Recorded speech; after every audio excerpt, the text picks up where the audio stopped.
Lovely viewer, आप सभी का मेरे यूट्यूब चैनल पूजा स्टोरी कॉर्नर में स्वागत है। पिछले एपिसोड में आपने देखा कि आद्या और आरव दोनों बिला के बाहर राघव को ढूंढने के लिए चले जाते हैं। अहाना और माखनलाल बच्चों को हर एक कोने में ढूंढते हैं पर उन्हें बच्चे नहीं मिलते हैं, तो माखनलाल अहाना को लेकर जंगल की ओर बढ़ता है। बच्चे उसे दूर जाते हुए दिखाई देते हैं। अहाना राघव को कॉल करती है। राघव रुत से बात करके अहाना के पास ही कॉल करने वाला होता है। अहाना का कॉल आते ही उसे पता चलता है कि बच्चे उसके पास आ रहे हैं। राघव तुरंत अहाना के पास जाता है और बच्चों को सीधा गले लगा लेता है और माखनलाल अहाना और राघव की एंगेजमेंट अनाउंस करता है। कहानी में आगे बढ़ने से पहले एक जरूरी सूचना, अगर आप मेरे वीडियो पर पहली बार आए हैं तो मेरे इस यूट्यूब चैनल को सब्सक्राइब करें, लाइक कमेंट शेयर भी करें। तो बढ़ते हैं बिना देरी किए अपनी novels when I first meet. तो नॉवेल्स में आगे बढ़ते हैं। अहाना और राघव एक दूसरे को देखे जा रहे होते हैं बहुत ज़्यादा प्यार भरी नज़रों से। अहाना की आंखों में खुशी के आंसू आ जाते हैं, पर उन्हें क्या पता कि रुत को उनके बारे में बस थोड़ा सा ही पता चला है। अगर उसको पता चला कि राघव के साथ अहाना की सगाई होने जा रही है कुछ ही दिनों में, तो क्या होगा। रुत अहाना और बच्चों को राघव के लिए कभी नहीं छोड़ेगा। वह अहाना से अभी भी प्यार करता है। वह बस रजनी से सगाई का नाटक कर रहा है ताकि वह रजनी की माँ की नज़रों से छिपकर अहाना का पता लगा सके। रुत एक इमोशनललेस इंसान है। उसे लोगों की फीलिंग से कोई फर्क नहीं पड़ता है। उसे बस किसी को पाना ही सब कुछ होता है। अहाना अपनी कार में माखनलाल के साथ ही जाती है। बच्चे राघव के कार में ही बैठे होते हैं। माखनलाल रास्ते में अहाना से बोलता है, बेटा तुम रुत की चिंता मत करना, रुत को मैं मना लूंगा। आज बच्चों ने जो भी किया मैं अंदर से टूट गया। मुझे लगा कि मैंने बच्चों को खो दिया। बच्चे राघव से बहुत ज्यादा प्यार करते हैं। उनके सिर पर राघव ने ही पाप का साया दिया है और मैं उससे पिता होने का हक नहीं छीन सकता हूँ। मेरे बीवी और बच्चे नहीं हैं। मुझे दूसरों की तकलीफ समझ में नहीं आती है, पर जब मैं छोटा सा था तब मेरी माँ जब मुझसे दूर जा रही थी तो मुझे बहुत ज्यादा तकलीफ हुई थी। पिताजी के मरने के बाद मेरे नाना ने माँ की दूसरी शादी कर दी थी। वह लोग मुझे अपने घर नहीं रखना चाहते थे। नाना के मरने के बाद मैं सड़क पर भिखारियों के साथ भीख मांगने लगा। मैं मानता हूँ खुद का मेरे ऊपर बहुत बड़ा एहसान है, पर अपनी इस उम्र तक आकर मैंने रुत को पालन पोषण किया है और उसके बिला की देखभाल की है। तो रुत साहब से उम्मीद तो कर ही सकता हूँ कि वह तुम्हें तुम्हारी जिंदगी खुशी से राघव के साथ जीने दे। अहाना इतना सुनते ही अहाना की आंखों में आंसू आ जाते हैं और माखनलाल से बोलती है, अंकल आपको ऐसा करने की कोई जरूरत नहीं है क्योंकि रुत अभी कभी नहीं आएगा। माखनलाल शांत हो जाता है और मन में सोचने लगता है, कहीं ऐसा तो नहीं है कि मैं जल्दबाजी कर रहा हूँ। रुत एक बेकाबू इंसान है। अगर उसने मुझे कोई गलत कदम उठा लिया और अहाना और राघव के साथ कुछ गलत किया तो वह सोच ही रहा था। तभी उसके मोबाइल रिंग करती है और रजनी की माँ कॉल पर होती है। माखनलाल कॉल पिकअप करता है और माखनलाल से बोलती है, आप जल्दी से कमल के फूलों को लेकर आए और डेकोरेट करने में वक्त लगेगा। आज ही सगाई का दिन है और आप आए ही नहीं। माखनलाल भूल गया होता है इस समय में, क्योंकि बच्चे नहीं मिल रहे थे। माखनलाल बच्चों के गम में भूल गया कि आज सगाई के लिए उसे फूल भी देने हैं। वह आना से बोलता है, बेटा जल्दी से फूलों को पैक भी करना है और हमें सगाई के लिए फूल भी देने जाना है। आना कार तेज चलाने लगती है और राघव के पीछे पीछे अपनी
फूलों की टोकरी उठा लेती है।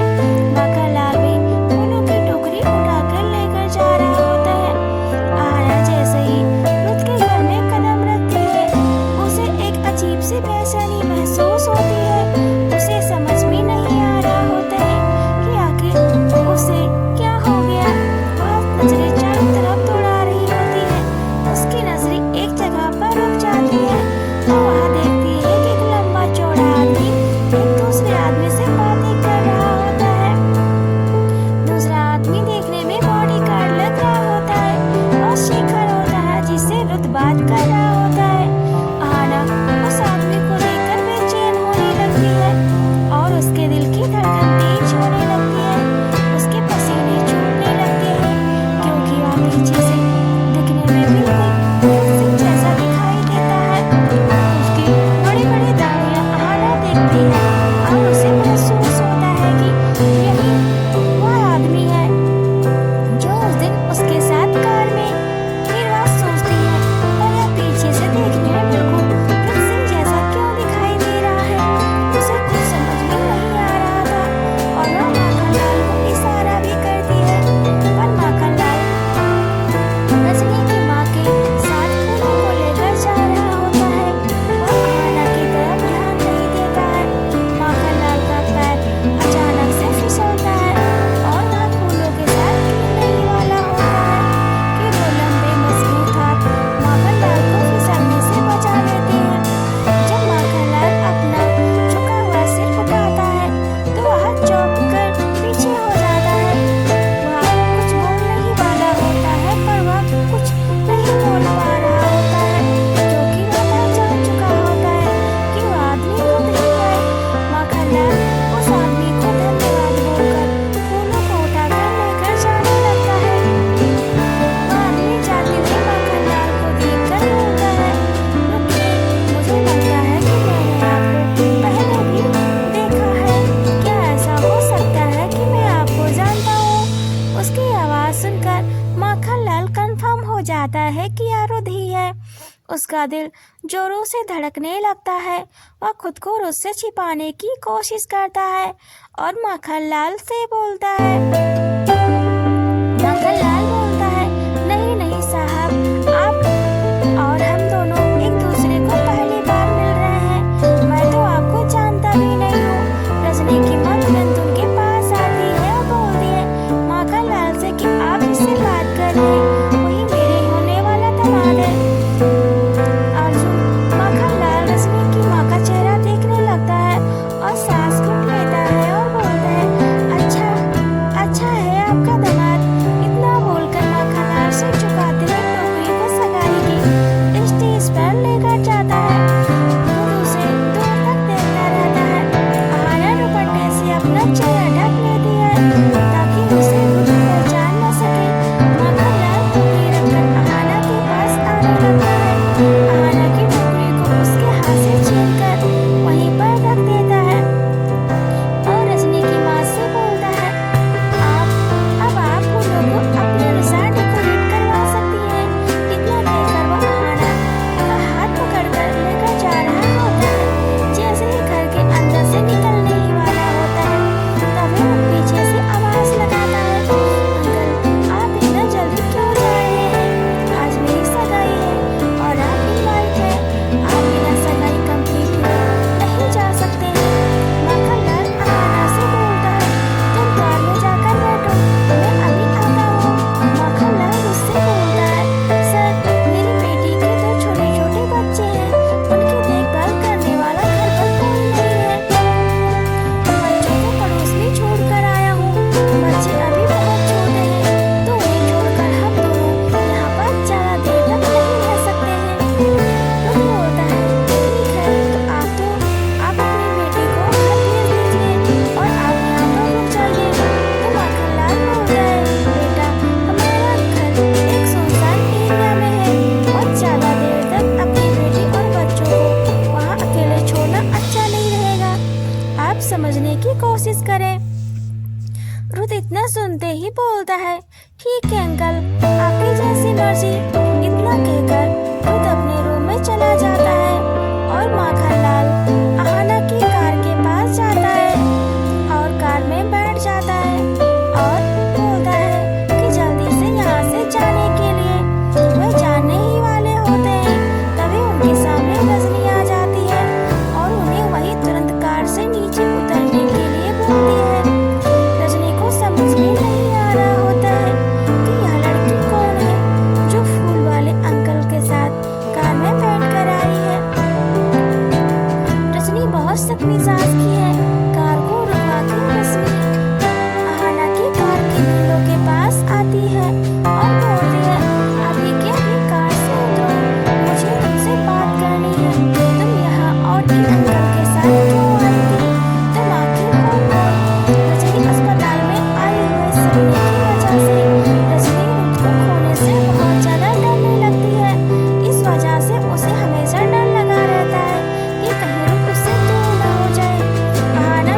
चलेगा।